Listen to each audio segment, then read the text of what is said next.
Never mind my hair. Got my granny fro on. This is my sick dress. I like to wear it when I'm ill. And this is my winter sitting cloak.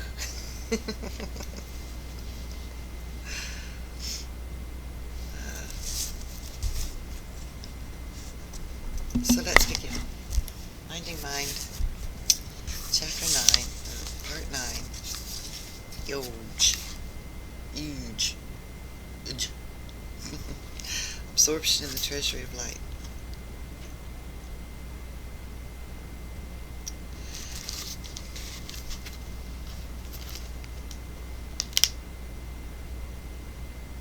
Okay. Let's read the last sentence first. Get back to it. Outside of the openness of the light, what thing would you try to seek so greedily? That is why there is no holiness, and it is not consciously known. It is only the whole.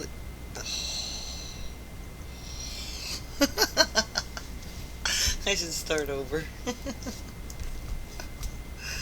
Okay, that is why there is no holiness, and it is not consciously known. It is only a holeless iron hammerhead, a great mass of fire. Jiao once asked Niquan, "What is the way?" Niquan said, "The normal mind is the way." Jiao said, "How should one approach it?" Niquan said, "If you try to head for it, you immediately turn away from it." Jiao said, "Well, if one doesn't make any attempt, how can one know it is the way?"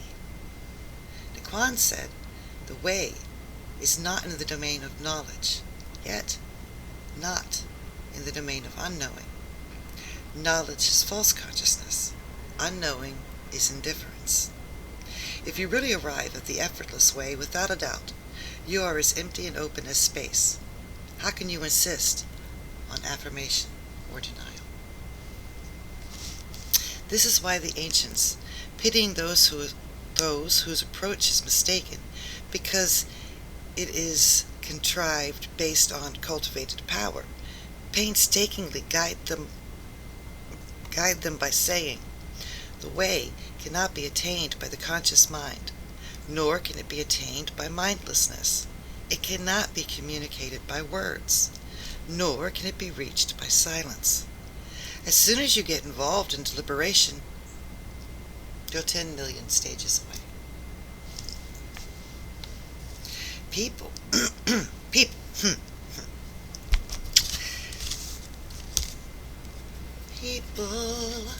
ordinary people. Oh my gosh, am I allowed to have an unserious reading of a sin text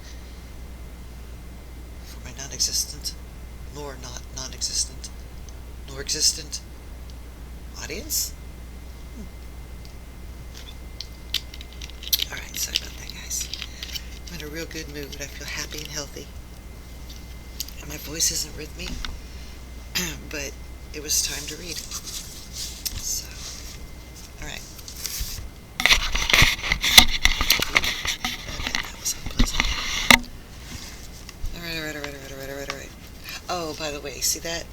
I'm in the middle of a project of cleaning, and I'm going to take everything on that shelf, condense it down, minimize it, hide it, make it look empty, and then we'll have a little clean, happy spot in our little clean, happy house. Okay, here we go. I guess I'm at ADHD today. Yay! But the show must go on. People, can there be any idea of cultivating mind, or any transmundane phenomenon or principles outside of this conscious mind or mindlessness? Since it is said to be unattainable either by the conscious mind or by mindlessness, why not immediately give up false ideas of seeking mind or relinquishing mind? Ordinary people who do not believe, and are lazy, and are not even up to the level of this device, cling to illusionary definitions of self, rush around pompously and in a dreamlike effervescent world, unaware that they are possessed by the demon of worldly knowledge and intellectual acumen. Their wits are always at work. They imagine that the light which they have heard tell must be like a fiery comet shooting from between the brows of a Buddha. Interpreting meanings literally, they never even think of finding out what the real truth, or find out the real truth of the sages. Even if they appear in the world and are seasoned practitioners and adepts, they have no part in higher study, so they cannot ascertain how the light throughout the whole body, the light of the realm of reality, covers the heavens and covers the earth. They are charlatans, clinging to forms, unworthy even of pity. Shakyamuni Buddha said, "The light of lights is not blue, red, yellow, white, or black. It is not a matter, it is not mind. It is not existent, not non-existent. It is not a phenomenon resulting from causes. It is the source of all Buddhas and the basis of practicing the way of enlightening beings, fundamental for all Buddhists." So, the realized one had emerged from absorption in flowery light, empty in substance and essence, sat on the regal diamond throne of 1,000 lights, and expounded the light of the discipline of unity. It is clearly obvious that this light is not blue, yellow, red, white, or black. It is just the God of fire, crimson through and through. It is a clay ox running on the bottom of the ocean. It is an iron ox without skin or bones. It becoming neither matter nor mind, why stick a sense of sensing into your chest and repeatedly pant over the inner mind? Furthermore, it is not a casually affected phenomenon. How could it be made by cultivating realization? Truly, this is the source of the Buddhas, fundamental for all Buddhists. Not only that, it is the light of the discipline of unity, accepted and upheld by Vairocana Buddha since his first inspiration. Therefore, it is an element on the ground of mind, detached from all labels and appearances. This is called the light of the discipline of mind ground.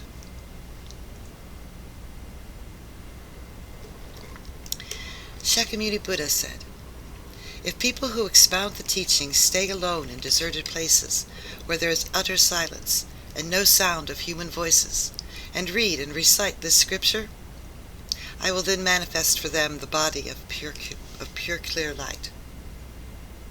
If they forget a chapter or verse, I will expound it to them, so that they may comprehend it fluently." So, when you read and recite this scripture, this is the self at the time, therefore manifesting pure and clear light. The body and mind of the Buddhas are light. The land of all burning lamps is eternally silent light. Pure lands, bodies, and minds are all light. That is why we say there are 84,000 lights, up to an infinite number of lights. Zen Master Panning Yong quoted the aforementioned story about the flames of fire expounding the teaching, and recited this verse to his congregation. "One mass of fierce flames reddens the whole sky. The Buddhas of all times are right in the center. Having expounded the teaching, now they are done. Above the eyebrows there rises a pure breeze." In the process of finding out the inner sanctum of Buddhism, spontaneously penetrating vision of the flames of fire expounding the teachings is thus. So one mass of fierce flames blazes through time. It comes from nowhere, has no form, has no differentiation, and so ultimately has no extinction. because it is completely undifferentiated. It is the scenery of the original ground of all phenomena, all beings, and all Buddhas. Why do students today not keep this in mind, or believe in it resolutely? Because they do not believe in it resolutely, they become lowly, ignorant fools, not escaping vicious circles. They should ask themselves where the fault is, and see all the way through. Those who are wedded to worldly conventions think that illusionary and etherical phenomena are really permanent. So they are completely preoccupied with gain and loss of mundane profit, placing profoundly abiding trust in a life that is like a temporary lamp before the wind, which cannot be guaranteed even until tomorrow. Where each outgoing breath does not ensure that another ingoing breath will follow, they rejoice and lament according to vicissitudes. Even your physical elements will vanish in the funeral pyre, like evaporating dew, although there is not so much as an atom of anything that you can cling to as your own.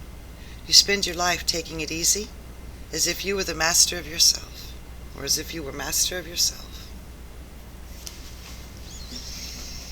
This does not depend on the teachings of the scriptures. It is evident. Truth, right before your eyes.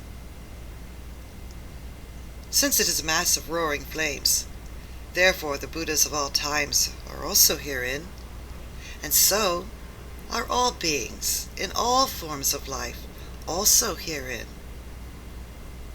In this context, how are living beings and Buddhas different? Those who erroneously cling to the ego do not believe in the light, so they are herein arbitrarily making themselves bob and sink in birth and death. Those who see through to the light, in contrast, are herein realizing impartial, unhindered, universal knowledge. Therefore, Yangzha said, eternal calm is not apart from right where you are. If you seek, I know you cannot see. It cannot be grasped, cannot be rejected. Within ungraspability, it is attained just so. The ancient Nagarjuna said in a eulogy of wisdom, transcendent wisdom is like a mass of fire. It is ungraspable on all four sides.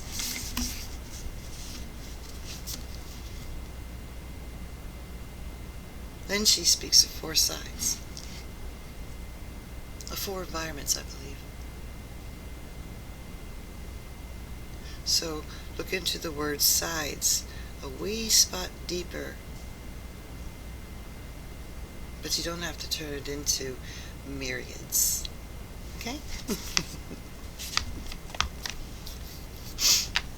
Although everyone hears and reads such great teachings, you study them as if they were reboot.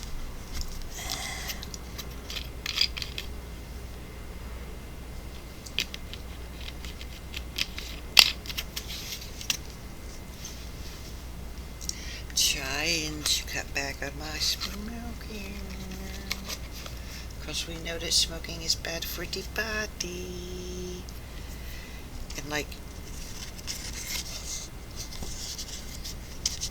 I don't want you to do rotten things to your body.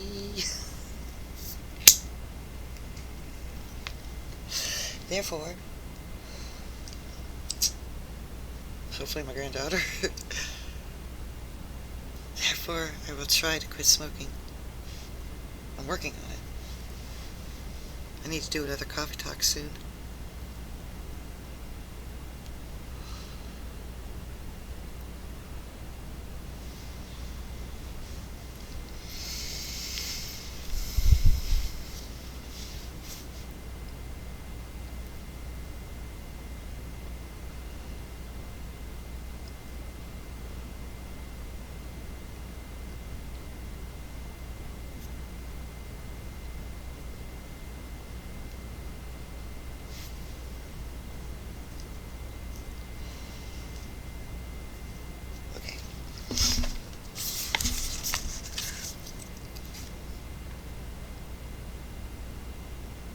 Although everyone hears and reads such great teachings, you study them as if they were only relevant to others. You do not free and ease your whole being. You do not penetrate the totality. Instead, you say that you are lacking in capacity, or that you are beginners, or that you are latecomers, or that you are ordinary mortals who have not cut off a single delusion. You do not put down your former views or your self-image. Dwelling in this great treasury of light all day and all night, you turn yourselves into lowly hireling, roaming in misery, a long-time pauper. This is your own conceit of inferiority, having forgotten the call of your noble origins. How sad it is to take up a night soil bucket and become a cesspool cleaner, thinking of the body of pure light as a defiled body full of misery. This is the saddest of sadness, which nothing can surpass. The subjectivity of the self-image should be changed right away. Oh, my Lord in heaven. Oh, Mr. Ojo. What's your name going to be? You're my friend. Mr. Ojo. What are we going to call? Are we going to call you Ojo? Okay, we're going to call you Ojo. You have taught me more than I ever fathomed. Thank you for the lessons you've given me. Thank you for the lessons, and please let them be shared and understood and received by others who could greatly benefit from your great teachings. Oh, thank you, Thomas Cleary, for bringing to light these teachings of the ancient masters. Thank you that I can parrot such teachings of the ancient masters for any who will hear it. Thank you for the opportunity in Western modern society for this.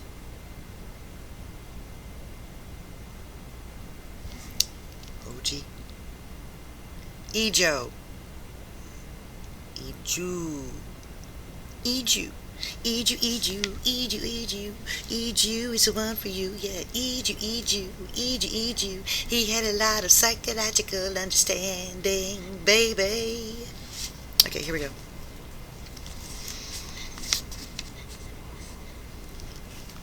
The subjectivity of self-image should be changed right away.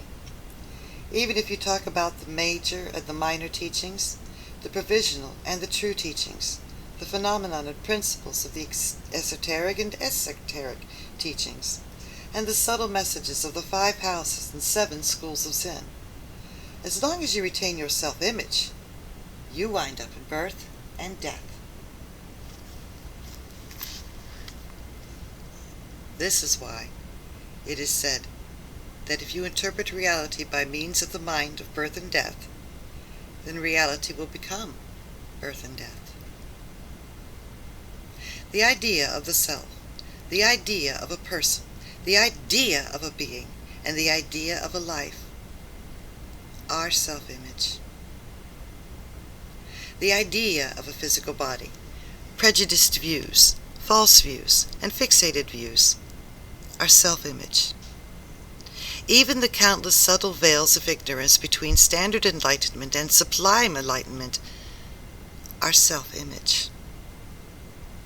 First, it is called the idea of self, or intellectual habit energy.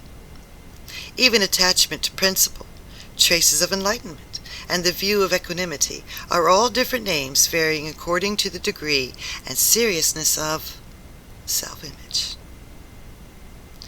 If you wonder why this is, from the very first great evil perverted and based views come up to the last little bit of subtle ignorance. When there's no self-image, what can be called an idea of Buddha or an idea of Dharma? Who is conscious of the veil?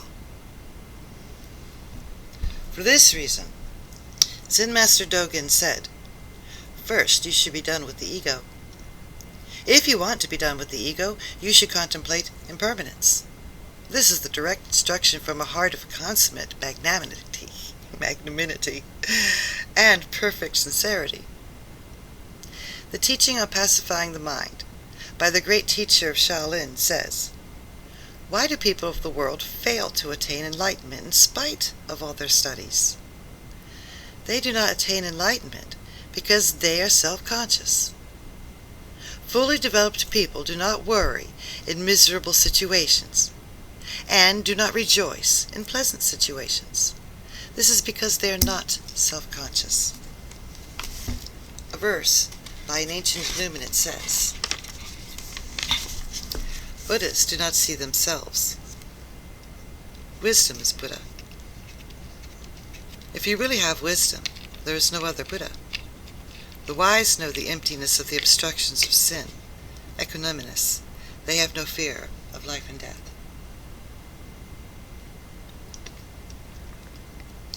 Not fearing life and death is because of not seeing oneself.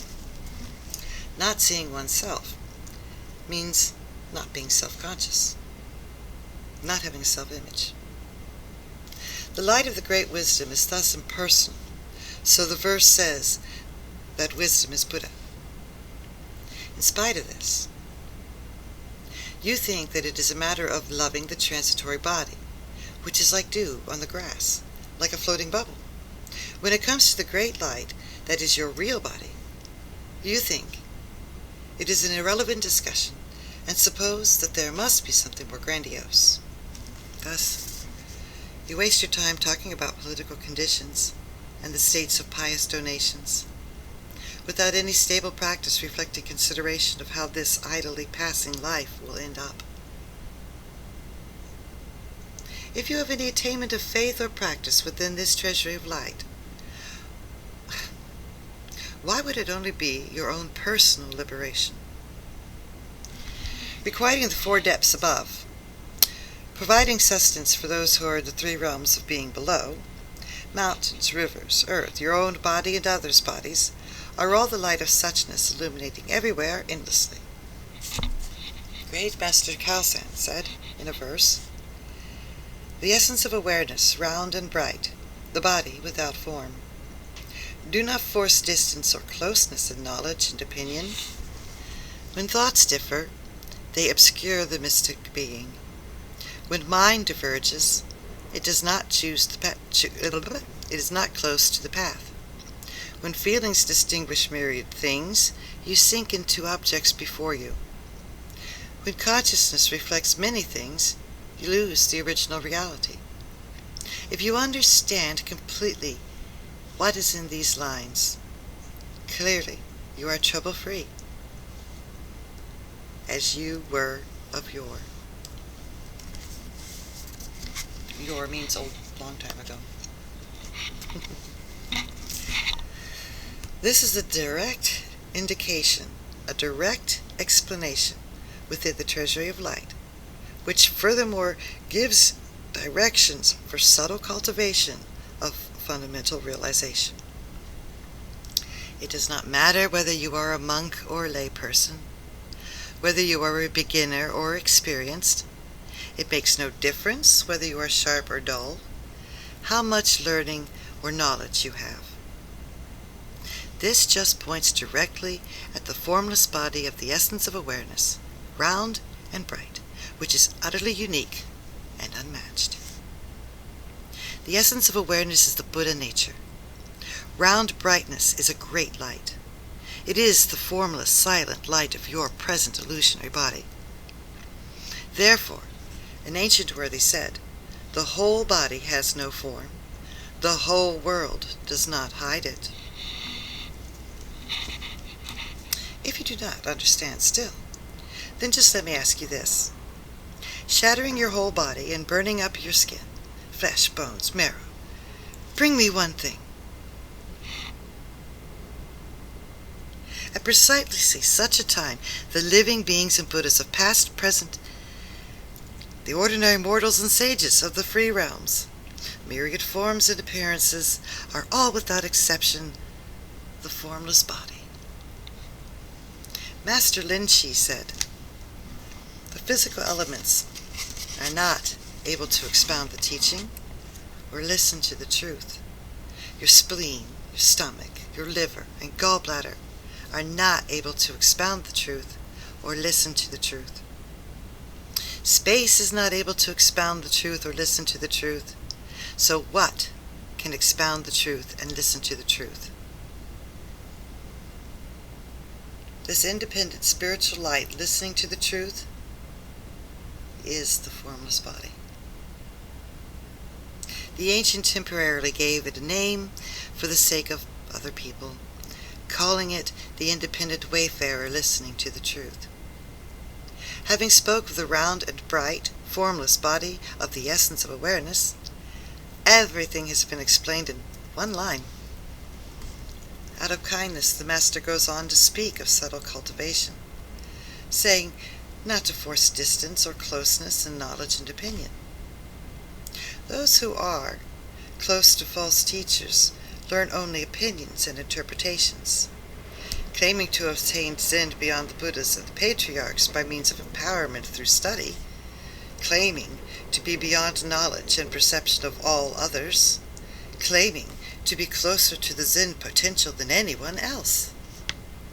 This is a perverse mentality, possessed by the king of all demons. It is a heretical belief in having attained what one has not really attained. Next, those who imagine identity and cling to appearances slack off and fail to progress, simply say they are dullards. They are not studious. They are far from being learners. This is idly producing opinions.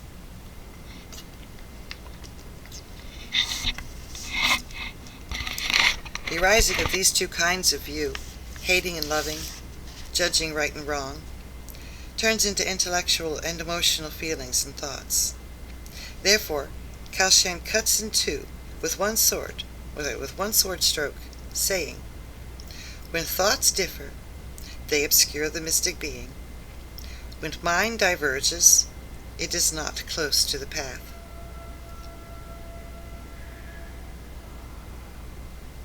Does this not mean that we should abandon false teachers and approach good companions?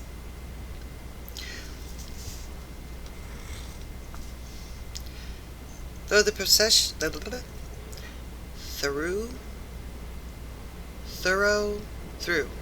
through the profession of false teachers, people learn opinions and interpretations, thinking of near and far. This is idly producing opinions.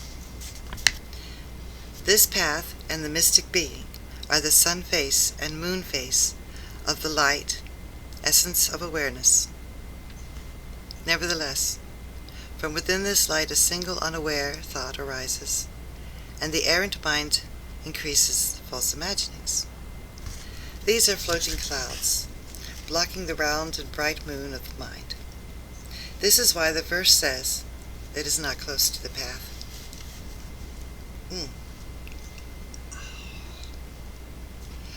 When feelings distinguish myriad things, you sink into the objects before you. The Buddha already said, mind, Buddha, and living beings, these three having no distinction. He also said there is only one truth. Even though you hear and read such great teachings, for your own part, you arbitrarily contrast others and self, and discriminate between the noble and the base, the ordinary and the holy. Because of the beauty or ugliness of sound and form, because of poverty and wealth, loss and gain, you are taken by the objects before you.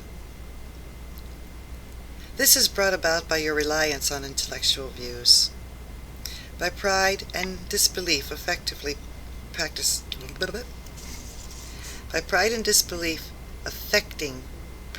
and realization. When consciousness reflects many things, you lose the original reality. Buddhism originally adapted to myriad different types of potential, resulting in teachings great and small, temporary and true, half and full, partial and complete, exoteric and esoteric, meditation and doctrine, the path of sages, and the Pure Land Way.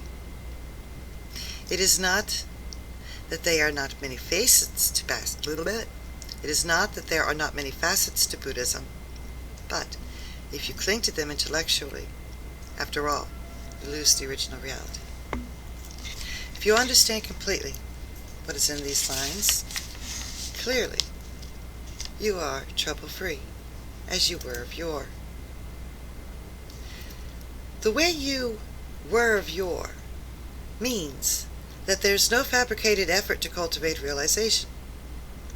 It is the formless body, sitting utterly still, without doubt. If you keep any intellectual interpretation on your mind, you are not trouble-free. You are not as you were of yore. Shakyamuni Buddha said, there is nothing I gained from Dipankara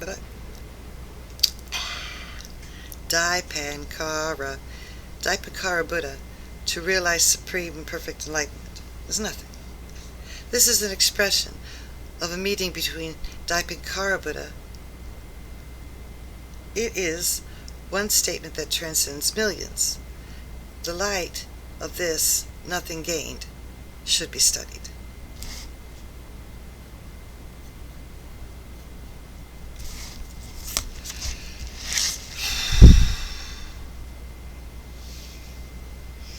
I've been so sore. Acid reflux since I got out of the hospital.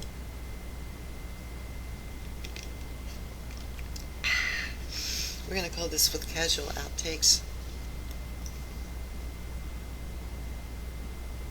Sure.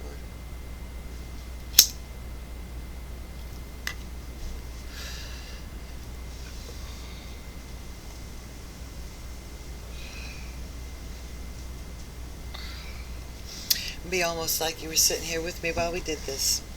Reality is fun.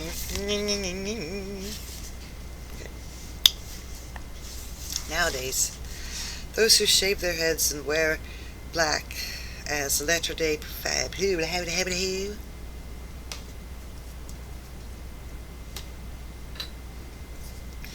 Nowadays, those who shave their heads and wear black as latter-day followers of Buddha spend the days and pass the months illumined by the light of Dipankara, the lamp. But they do not wonder what Dipankara Buddha, the lamp-like illuminant, really is. Therefore, they are not real students. They just make use of the appearance of renunciates in order to grab donations. In reality, they are actually vagrants and roustabouts. If you deny this, let me ask you, what are the marks and refinements of the lamp Buddha? You cannot say anything. Yet you cannot say nothing. Speak quickly. Speak quickly.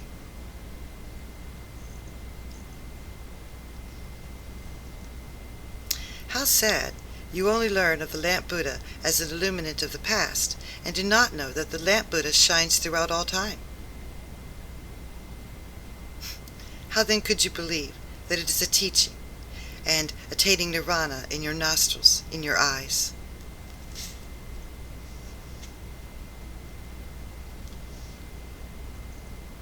Now, there is a group of the lowest type of hearer, who repeatedly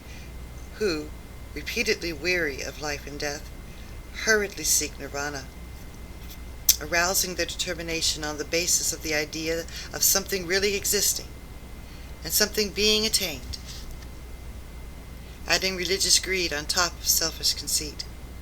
Their seeking mind never rests until they die.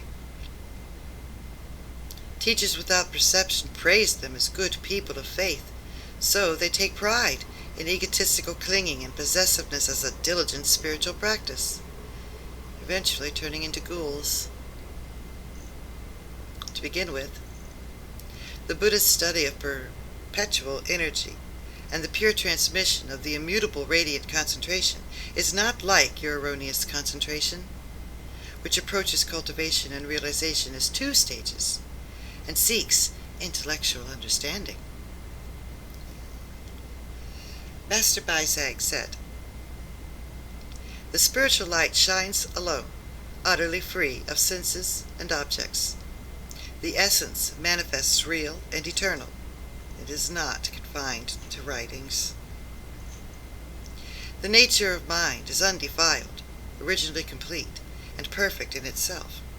Just detach it from views, and it awakens to suchness.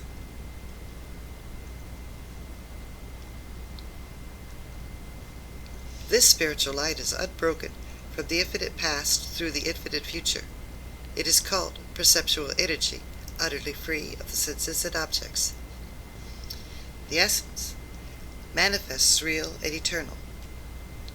This is called permanent stability of radiance. Trusting in this spiritual light, abiding peacefully, imperturbable, is called the supreme concentration of simply sitting. So, there must be different levels and depths and shallowness. There must be different levels of depth and shallowness, of levity and gravity, even in saying there is something attained. If you should just cling to the appearances of phenomena and cultivate formal practices, seeking Buddha externally, distinguishing the real and the false in terms of writings and words, you may practice giving while dwelling on appearances, misconstruing this to be the accumulation of merit, or cause your Buddha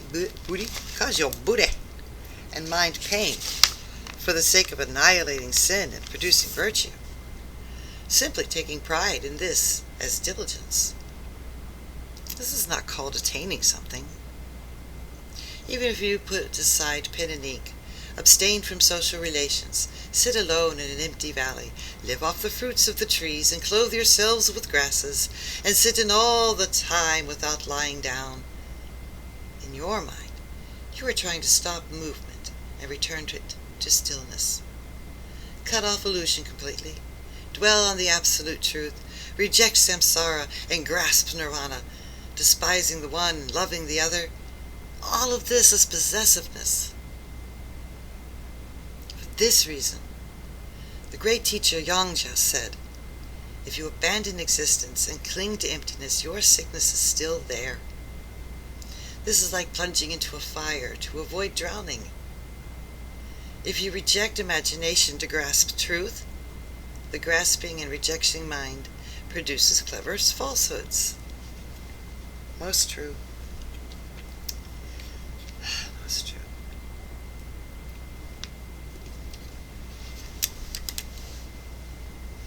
What else? Students not understanding how to apply developmental practice actually wind up recognizing a thief as their own offspring. Loss of spiritual wealth and destruction of virtues inevitably drive from this mind, intellect, and consciousness. So, students should plunge their body and mind into the Treasury of Light, free and ease the whole body in the light of Buddha, sitting, reclining, and walking around therein. This is why the Buddha said, offspring of Buddha abide in this stage, which is the experience of Buddhahood. They are always therein, walking around, sitting, lying down. These golden words should not be forgotten for even a moment by those who aspire to be offspring of Buddha. This stage is the Treasury of Light. It is the one sole vehicle to Buddhahood.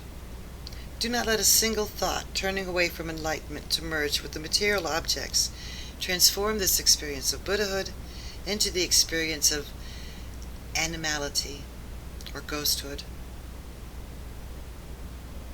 Now tell me about the marks and refinements, about the sight of nirvana, about Dipankara Buddha, of Shakyamuni Buddha, of the 7 Buddhas and generations of Zen masters who perpetuated the flame of the lamp. Do you investigate and study them as remote in time and space? Or do you learn and think of them as permanently present and eternal? Why would you say they are in the jewel citadel of silent light? You understand that the true reality of Buddha is like space. But at such a level you do not pass through and beyond the cave of learned judgments and comparisons. Yet, Blah. How could you be called masters of the inheritance of the light of Buddha? You are jackals howling, clinging to the body of a lion. If you cannot investigate truth with your own eyes, even if you shave your head and dress in black, you are pitiful living beings. Even if you can interpret 1,000 scriptures and 10,000 treatises, you are counting the treasures of another house. You are seafarers who know there's something valuable, but don't know the price. Tell me, right now as you defecate and urinate, dress and eat, ultimately whose experience is it? And what, moreover, are the colors of the waters, the scenery of the mountains, the coming and going of heat and cold, the spring flowers, the autumn moon, thousands of changes, myriad transformations? What brings it all about? Truly, it is a countenance most wondrous, light illuminating the 10 directions. It is samsara and nirvana are like last night's dream. It is being is non-being, non-being is being. If not thus, even if you speak of always being there on spiritual mountain, it is a false teaching. It is a spacious discourse. Even if you hear of eternally silent light that neither comes into being nor passes away, I would say it is only talk with no real meaning. In a classic statement of the discipline of unity, Shakyamuni Buddha said, "Those who attain the idea of self and cling to appearances cannot believe in this teaching, while those who cultivate realization that annihilates life are not fertile ground. If you want to foster the sprouts of enlightenment, so that the light illuminates the world, you should calmly examine the real characteristics of phenomena. They are not born, and do not perish. They are not permanent, and yet are not annihilated. They are not one, yet they are not different. They do not come and they do not go. Do not conceive discriminatory ideas, even between learning and the state beyond learning." So, this classic statement, in light of illuminating the world, should be heard all the way through to your bones, all the way through to your marrow. It is the subtle body in which the great function of the Buddhas of all times becomes manifest. Taking it upon yourself to put it into practice would not taking it upon yourself to put it into practice, would not everyone be overjoyed? However, as I see students today being grounded on ignorance, they spend their lives polishing day and night, expecting to eventually see through to the light in this way.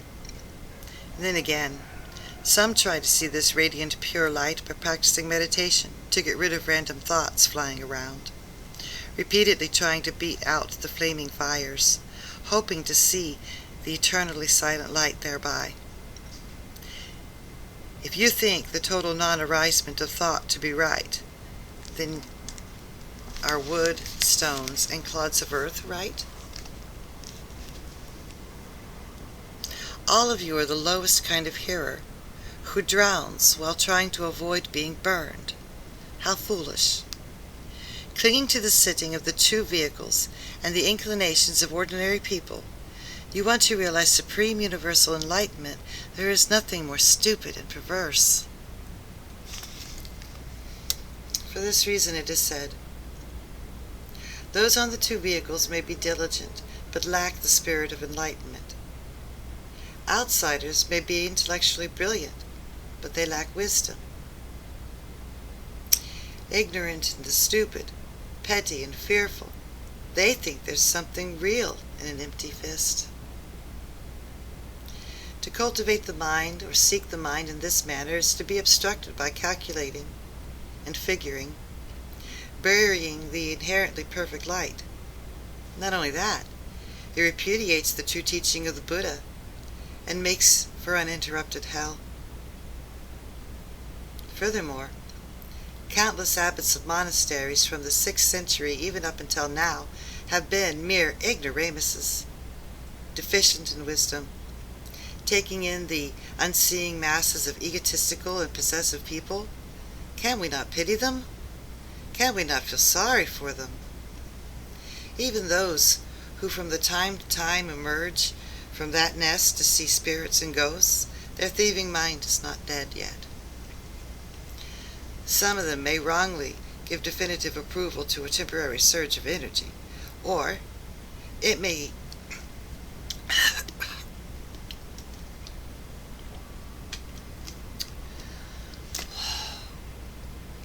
oh, I'm hungry.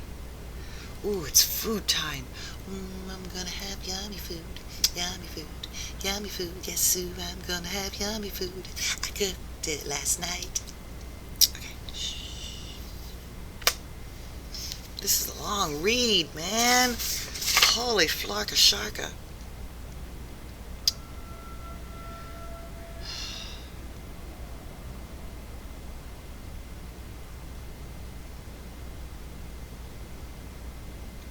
Okay. Some of them may wrongly give definitive approval to a temporary surge of energy, or it may happen that through a temporary inspiration they sit for a long time without lying down, so that the mind and consciousness are thoroughly fatigued. Everything becomes the same to them. Activity and function stopping for a while, and thoughts quiet down. Then they misunderstand this state, which resembles the solitary radiance of ethereal spirituality, misconstruing it to be a state where inside and outside become one, original ground of the fundamental state of the essential self. Taking this interpretation to Zen teachers who have no true perception, they present the view.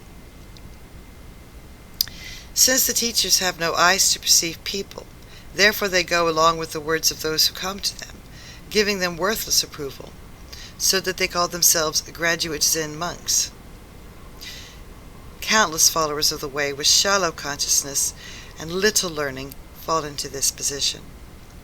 Truly, even as we say, it is the age of dereliction of the teaching, is it not all pathetic?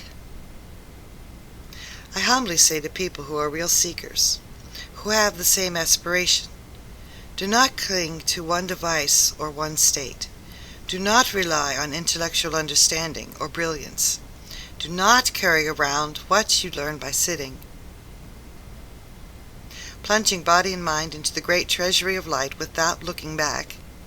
Gradually sit grandly under the eaves without seeking enlightenment, without trying to get rid of illusion, without aversion to the rising of thoughts, and yet without fondly continuing thoughts. If you do not continue thoughts, thoughts cannot arise by themselves. Like an empty space, like a mass of fire, letting your breathing flow naturally in and out, sitting decisively without getting involved in anything at all.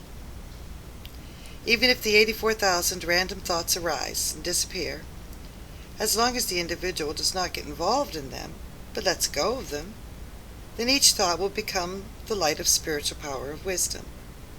And it is not only while sitting, every step is the walk of light. Not engaging in subjective thinking step after step, 24 hours a day. You are like someone completely dead, utterly without self-image or subjective thoughts. Nevertheless, outgoing breathing and incoming breathing, the essence of hearing and the essence of feeling, without conscious knowledge of subjective or subjective discrimination, are silently shining light in which the body and mind are one suchness. Therefore, when called, there is an immediate response. This is the light in which the ordinary and the sage, the deluded and the enlightened, are one suchness. Even in the midst of activity, it is not hindered by activity. forests and flowers, the grasses and leaves, people and animals, great and small, long and short, square and round, appear at once, without depending on the discriminations of your thoughts and attention. This is manifest proof that the light is not obstructed by activity. It is empty luminosity, spontaneously shining without exerting mental energy. This light has never had any place of abode. Even when Buddhas appear in the world, it does not appear in the world.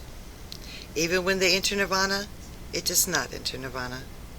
When you are born, the light is not born. When you die, the light is not extinguished. It is not more in Buddhas, and not less in ordinary beings.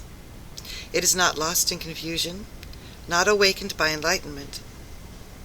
It has no location, no appearance, no name. It is the totality of everything.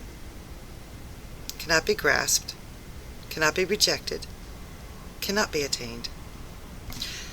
While unattainable, it is in effect throughout the entire being.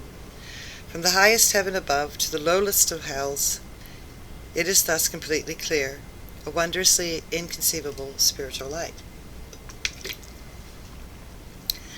If you believe and accept this mystic message,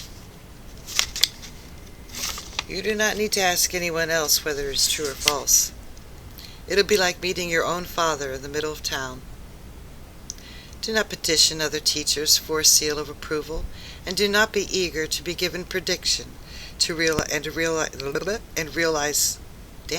and do not be eager to be given a prediction and realize fruition. Unconcerned, even with these things, why then concentrate on food, clothing, and shelter, or about animalistic activities based on sexual desires and emotional attachments? This absorption in the Treasury of Light is from the very beginning the site at which all Buddhas realize the ocean of enlightenment. Therefore, it is sitting as Buddha, acting as Buddha, carried on in its utter simplicity. Those who are already Buddhists should sit at rest on the sitting of the Buddha. Should I rest only in the sitting of the Buddha? Do not sit in the sitting of hells, the sitting of hungry ghosts, the sitting of beasts, the sitting of anti-gods, humans, or celestial beings. Do not sit in the sitting of hearers, or those awake to conditioning. Simply sitting in this way, do not waste time. This is called the enlightenment sight of the straightforward mind, absorption in the Treasury of Light, of inconceivable liberation.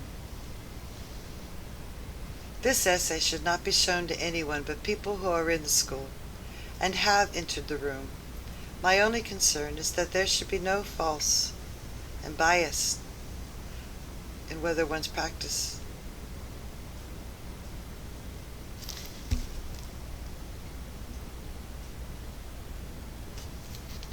There's a problem. My damn blood sugar's so low I can hardly see half this page. This essay should not be shown to anyone but people who are in school and have entered the room. My only concern is that there should be no false and biased views, whether it is one's own practice or in teaching others. No false views, just like you say. Alright, this was nice and long, and it's over. Coming up with part 10 later, tomorrow probably.